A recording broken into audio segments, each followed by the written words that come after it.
અમદાવાદમાં બોર્ડની પરીક્ષાઓ પૂર્ણ થાય તે પહેલા વર્ગખંડના સીસીટીવી મેળવી તેની ચકાસણી શરૂ કરી દેવામાં આવી હતી। દરેક ઝોનમાં વર્ગખંડના સીસીટીવી તપાસ હાથ ધરાઈ હતી। ગેરરીતિ અને કોપી કેસ ઝડપી સઘન તપાસ પણ હાથ ધરવામાં આવી હતી। આ વર્ષે રાજ્યભરમાં ધોરણ 10માં 15 લાખથી વધુ વિદ્યાર્થીઓ પરીક્ષા આપી રહ્યા છે। બોર્ડ દ્વારા તૈયાર કરાયેલા કંટ્રોલ રૂમમાં તમામ પરીક્ષા ખંડના સીસીટીવી મેળવી તેની ચકાસણી શરૂ કરી હતી। જિલ્લા શિક્ષણ અધિકારી આર.એમ. ચૌધરી દ્વારા જણાવ્યું કે બોર્ડની પરીક્ષાઓમાં 21 જેટલા કેસો ગેરરીતિ કરનાર વિદ્યાર્થીઓ પર નોંધાયા છે અને જે પણ સંડોવાયેલા હશે તેમના ઉપર કાયદેસરની કાર્યવાહી કરવામાં આવશે।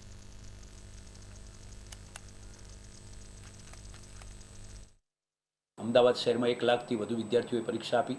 ખૂબ શાંતિપૂર્ણ વાતાવરણમાં અમદાવાદ શહેરમાં પરીક્ષા લેવાઈ।